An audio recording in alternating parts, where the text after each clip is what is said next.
Slania Corvidos, soy Corvus Bruxo Lugenicos y bienvenidos de nuevo al Nemetón. Hoy me gustaría hablar de algo como un paso previo a empezar a abordar el panteón de los celtas de la península ibérica. Es un tema que creo que está muy maltratado y que es una especie de elefante rosa en la habitación del que nadie quiere hablar. Bien, ya mencioné por encima en otros vídeos cuáles son los métodos para estudiar la historia, no solo la historia de la península ibérica, sino la historia en general. En el caso de la península ibérica, por el tipo de información que ha quedado, pues está el estudio de la epigrafía, el estudio de la literatura contemporánea de esos pueblos, en este caso serían griegos y romanos.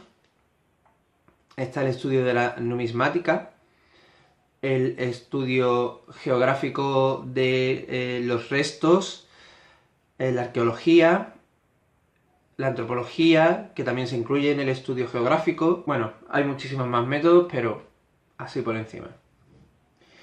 Uno de los métodos que se incluye en el estudio de la literatura contemporánea es un fenómeno que ocurrió en el mundo greco-romano llamado interpretatio. La interpretatio, que empezó llamándose, si mal no recuerdo, interpretatio graeca, interpretación griega, y luego vino la interpretatio romana. Y hay más interpretatios, pero las que nos interesa son estas ahora.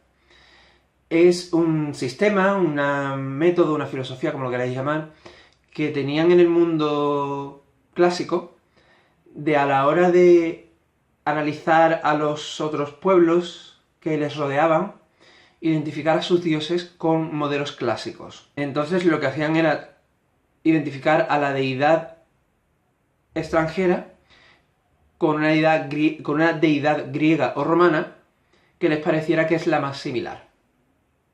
Esto, por supuesto, es una fuente de información muy importante a la hora de averiguar cosas sobre dioses que no conocemos, porque nos puede aportar datos sobre sus funciones y sus características.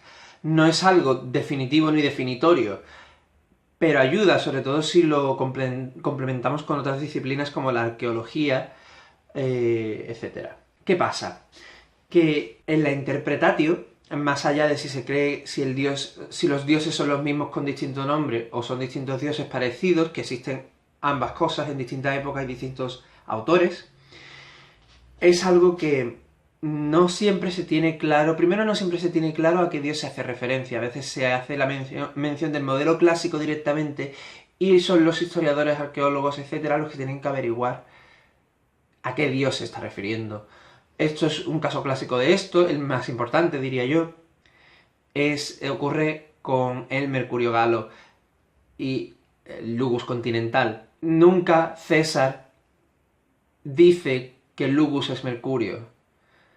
Habla del Mercurio Galo y de que él creó todas las artes. Y mediante la descripción que hace de este Mercurio Galo y de las descripciones que se han encontrado de las esculturas, exvotos, etc., al Mercurio Galo que se han encontrado, se ha deducido que es Lugus. El otro problema que hay es no siempre saber por qué consideran que son parecidos. La mayoría de las veces, de hecho, no se sabe por qué consideran que son parecidos, o que son el mismo.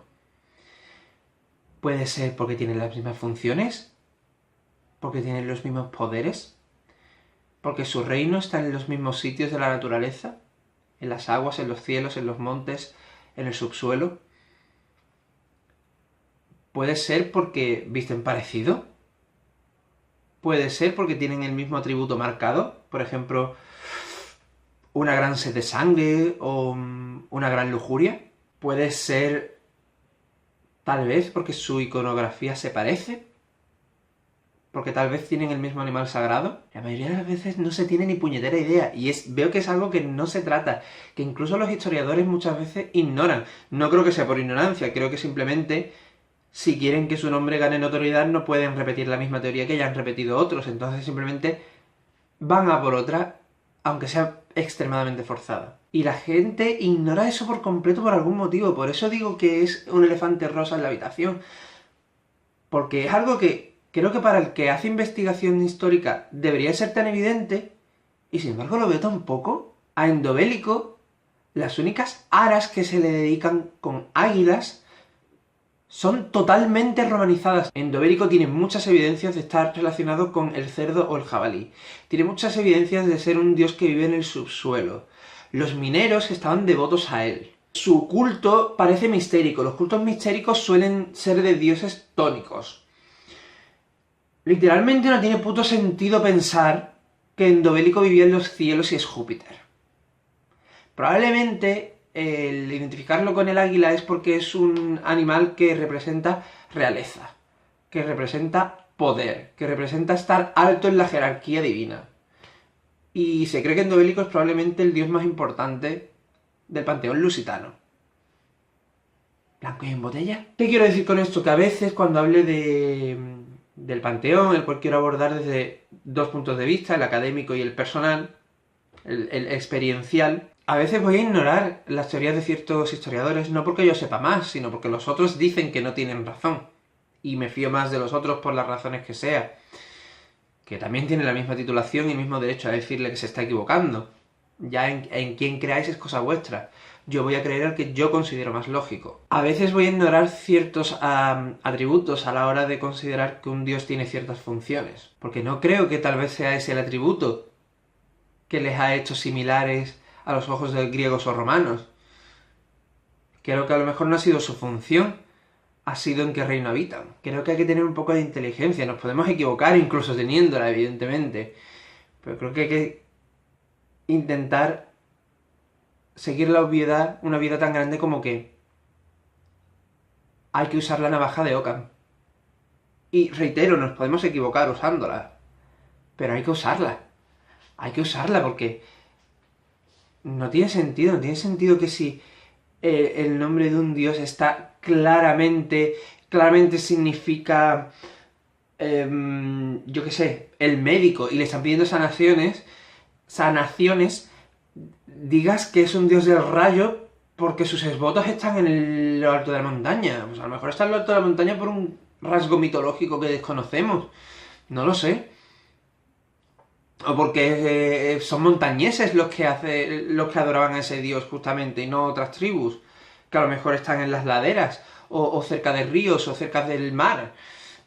¿Me explico lo que quiero decir? Entonces, creo que es un tema a tratar. Todos sabemos lo que es la interpretatio, creo que todos la hemos tenido que estudiar en algún momento, o recurrir a ella, mirar con qué dioses se han comparado.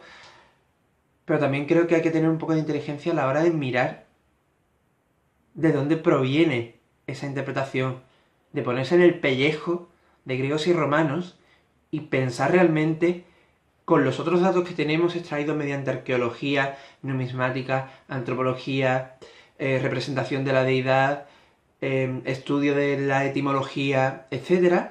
Coger toda esa información y ver dónde está el parecido con el modelo clásico.